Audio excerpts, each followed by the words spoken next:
이번 한 주는 마가복음을 잠시 내려놓고 종교개혁을 생각해 보겠습니다. 왜 이번 주에 종교개혁을 생각할까요?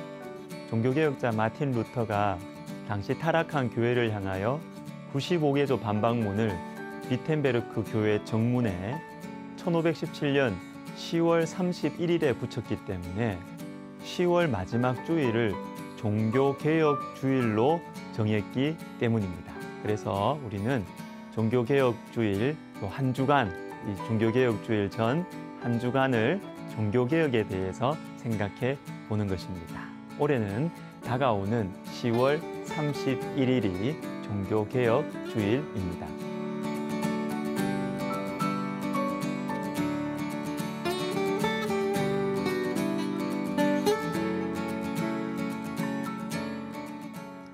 오대솔라라는 말을 들어보셨지요? 오대솔라, 종교개혁자들의 공통된 5가지 개혁의 원리. 이 오대솔라는 오직 성경, 오직 그리스도, 오직 믿음, 오직 은혜, 오직 하나님께 영광입니다. 500년 전의 개혁의 원리일 뿐만 아니라 성경의 핵심이고 신앙생활의 핵심을 잘 정리한 것입니다. 오대솔라를 하루에 하나씩 간단하게 생각해 보겠습니다. 오늘은 그 첫 번째, 오직 성경입니다. 한 가지만 강조해서 말씀드리려고 하는데 성경은 하나님의 말씀입니다. 성경은 하나님께서 우리에게 주신 신적인 말씀, 권위와 능력이 있는 말씀이고 그렇기 때문에 우리 신앙과 삶의 기준입니다. 당연하죠. 이 당연한 것을 왜 강조할까요? 이 중요한 외침, 종교개혁자들이 생명을 걸었던 이 중요한 외침이 오늘날 심각하게 공격을 받고 있기 때문입니다. 어려운 신학적인 논쟁을 말하고 싶지 않아요. 저와 여러분의 중심과 삶을 돌아보기를 원합니다. 종교개혁은 신학자들의 전유물이 아닙니다. 우리 모두의 중심과 삶을 향한 하나님의 외침이에요. 먼저 광야에서 시험을 받으시는 예수님의 모습을 생각해 봅시다. 마태복음 4장 4절에 예수께서 대답하여 이르시되 기록되었으되 하나 사람이 떡으로만 살 것이 아니요 하나님의 입으로부터 나오는 모든 말씀으로 살 것이라 하였느니라 하시니. 여러분, 예수님은 분명히 마귀를 능가하는 논리적 능력을 가지고 계셨지만 마귀와 논쟁하지 않으셨어요. 또한 시험에서 도망칠 수 있는 초자연적인 능력, 마귀를 무력으로 제거할 능력도 가지고 계셨지만 그것들을 사용하지 않으셨습니다. 그 대신 신명기 8장 3절, 즉 하나님의 말씀에 의존하셨고 성경을 사용하셔서 모든 시험을 이기셨습니다. 그런데 우리는 어떠합니까? 어려운 문제가 닥칠 때 예수님처럼 성경을 의지하고 있습니까?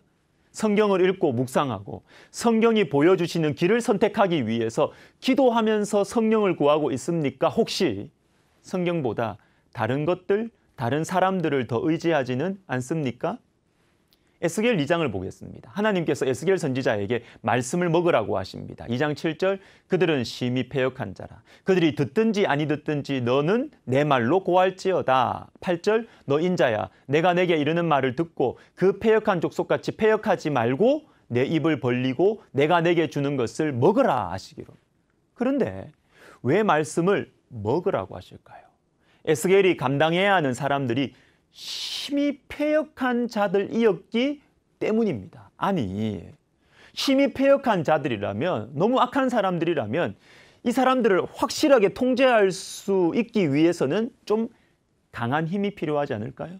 좀 강한 무기가 필요하지 않을까요? 그런데 주님은 말씀을 먹으라 이렇게 말씀하십니다. 또한 에스겔, 너 자신이 패역하지 말고 말씀을 먹으라 이렇게 말씀하세요. 에스겔도 죄인이거든요. 여러분, 우리는 착각하시면 안 됩니다. 우리를 괴롭히는 사람들, 내가 싫어하는 사람들이 죄인인 것만이 아니라 우리 자신도 만만치 않은 죄인이라는 것 여러분 잊으시면 안 돼요. 우리 자신이 패역하지 않기 위해서는 말씀을 먹어야 됩니다. 여러분, 힘든 사람들을 섬겨야 합니까? 여러분을 괴롭히는 사람들이 있습니까? 말씀을 먹으십시오. 내 아내의 죄, 나의 게으름, 음란함, 교만함에 지쳐가십니까? 말씀을 먹으십시다. 그런데 말씀을 눈으로 보고 읽어야지 왜 먹어야 합니까? 말씀을 먹는 게 무엇일까요? 에스겔 3장에 나와요.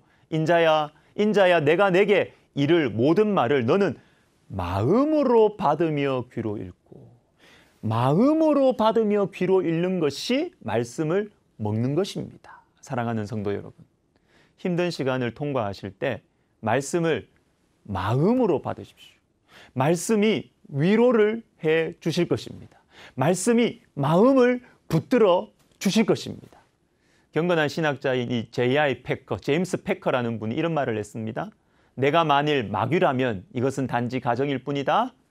사람들이 성경을 탐독하지 못하게 만드는 것을 첫째 목표 가운데 하나로 삼을 것이다. 성경이 하나님의 말씀이라는 것, 그리고 성경이 하나님을 알고 사랑하고 섬기도록 사람들을 가르친다는 사실을 알기 때문에 가능한 모든 수단을 동원해서 성경을 영적 함정들과 가시 울타리들과 덫으로 성경을 둘러치고 사람들을 협박해서 성경에서부터 쫓아낼 것이다. 여러분, 이게 마귀의 작전이에요. 우리에게 성경 읽지 못하게 하고 성경 지루하게 느끼게 하고 성경 묵상하지 못하게 하는 것, 마귀 작전. 이 마귀의 작전에 속지 말아야 하겠습니다. 마귀는 모든 수단을 동원해서 성경이 하나님의 말씀이라는 사실을 믿지 못하게 할 것입니다. 이것이 무너지면 다 무너지기 때문이에요. 교회도 무너지고 가정도 무너지고 사회도 국가도 다 무너지기 때문입니다. 여러분, 성경을 펴야 되겠습니다. 성경을 읽으십시오. 성경을 마음으로 받으십시오. 이것이 종교개혁의 정신입니다. 기도하겠습니다. 하나님 아버지, 하나님의 말씀, 성경 말씀 사랑하고 읽고 마음으로 받아 묵상하고 순종하여 종교개혁이 오늘날 우리의 마음과 삶 속에 다시 일어나게 하여 주옵소서. 예수님의 이름으로 기도하옵나이다. 아멘.